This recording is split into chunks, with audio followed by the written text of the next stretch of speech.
بسم اللہ الرحمن الرحیم۔ فضیلت کی راتیں اور دن۔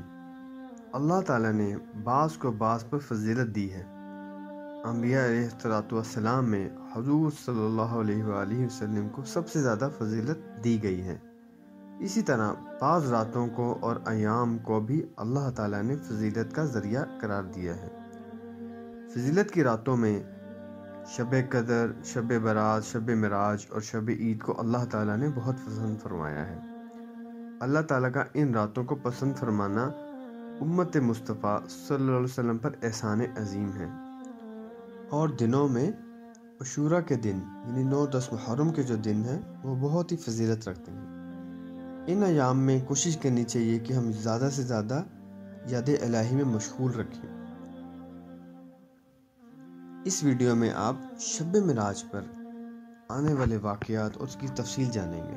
اسراء اور معراج یعنی رات کا سفر، جسے شب معراج، اسراء اور معراج یا آل اسراء و آل معراج بھی کہا جاتا ہے، ماہ رجب کی 27ویں تاریخ کو منایا جاتا ہے۔ شب معراج کا لفظی ترجمہ رات کی چڑھائی کے ہیں۔ یہ واقعہ اس رات کو منایا جاتا ہے جب نبی اکرم صلی اللہ علیہ وسلم مکہ مکرمہ سے مسجد الحرام سے جنتوں پر چلے گئے۔ اس رات کا ایک بہت بڑا تحفہ یہ تھا کہ مسلمانوں پر فرض نماز قائم کی گئی تھی۔ ہمارے نبی حضرت محمد صلی اللہ علیہ وسلم کی بابرکت زندگی کے دیگر واقعات اور مواقعوں کی طرح رات کا سفر پوری انسانیت کے لیے الہام اور اسباق کا بھرپور ذریعہ ہے۔ واقعے کا پس منظر۔ نبی اکرم صلی اللہ علیہ وسلم کو وحی ملنے کے تقریباً 10 سے 12 سال بعد اسراء اور معراج کا واقعہ رونما ہوا۔ یہ رسول اللہ صلی اللہ علیہ وسلم کے لیے انتہائی رنج اور غم کا وقت تھا، کیونکہ ان کی پیاری اہلیہ حضرت خدیجہ رضی اللہ عنہا اور حضور صلی اللہ علیہ وسلم کے پیارے چچا ابو طالب کا حال ہی میں موت واقع ہوئی تھی۔ تاہم اس مشکل وقت میں نبی اکرم صلی اللہ علیہ وسلم کو اس بابرکت سفر یعنی معراج کے ذریعے سے اللہ سے براہ راست رابطے سے نوازا گیا۔ شب معراج کی کہانی۔ معراج کا یہ موزانہ سفر 2 حصوں میں ہوا۔ پہلے حصے میں پیغمبر اسلام حضرت محمد صلی اللہ علیہ وسلم کو مکہ مکرمہ سے یروشلم مسجد اقصی گئے اور پھر آپ صلی اللہ علیہ وسلم اللہ کی مرضی سے آسمان پر چلے گئے۔ رات کا آغاز تمام فرشتوں کی رہنمائی میں حضرت جبرائیل علیہ السلام کے ساتھ نبی اکرم صلی اللہ علیہ وسلم روبرو پیش ہوئے۔ اس کے بعد محمد صلی اللہ علیہ وسلم کو مسجد الحرام یعنی کعبہ سے مسجد اقصی لے جایا گیا۔ قرآن مجید میں پیغمبر اکرم صلی اللہ علیہ وسلم کے سفر کے اس حصے کا تذکرہ کیا گیا ہے۔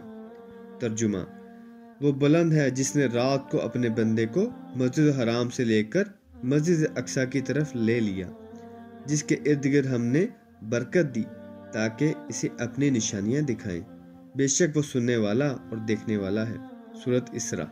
رات کے وسط میں یعنی کہ مڈ میں، درمیان میں، اس سفر کے نقل و حمل کا طریقہ ایک جانور کے ذریعے تھا جو گھوڑے کی طرح تھا، جسے البراق کہا جاتا تھا، جسے اللہ نے جنت سے بھیجا تھا۔ اس آسمانی سواری پر سوار ہونے کے بعد نبی اکرم صلی اللہ علیہ وسلم مسجد الحرام سے محض 1 سیکنڈ میں مسجد الاقصی پہنچ گئے۔ مسجد اقصی پہنچنے پر حضرت محمد صلی اللہ علیہ وسلم نے محسوس کیا کہ ان کے سامنے آنے والے دوسرے تمام انبیاء پہلے ہی وہاں موجود ہیں۔ ان انبیاء کرام میں حضرت ابراہیم علیہ السلام، حضرت عیسیٰ علیہ السلام اور حضرت موسیٰ علیہ السلام اور دیگر تمام انبیاء شامل ہیں۔ یہاں پر حضرت محمد صلی اللہ علیہ وسلم نے 2 رکعت نماز میں تمام انبیاء کی امامت کی۔ اس کے بعد رسول اللہ صلی اللہ علیہ وسلم کے پاس 2 پیالے لائے گئے۔ ایک پیالہ شراب سے بھرا ہوا تھا اور دوسرا دودھ سے۔ اس میں سے آپ صلی اللہ علیہ وسلم نے دودھ کا انتخاب کیا۔